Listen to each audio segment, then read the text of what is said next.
Sa ilang mga rehiyon sa Pilipinas, ang kalangitan ay naging pulang dugo.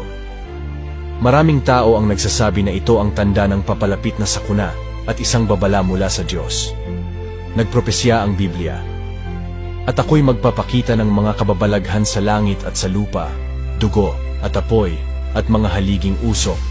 Ang araw ay magiging kadiliman at ang buwan ay dugo, bago dumating ang dakila at kakilakilabot na kaarawan ng Panginoon. Ang malaki at kakilakilabot na araw ng Panginoon ay dumating na, at ang mas malaking sakuna ay papalapit na.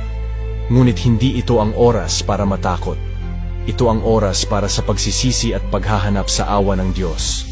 Ang oras para salubungin ang pagbabalik ng Panginoon. Huwag manatiling tulog. Magsisi tayo at bumalik sa Diyos.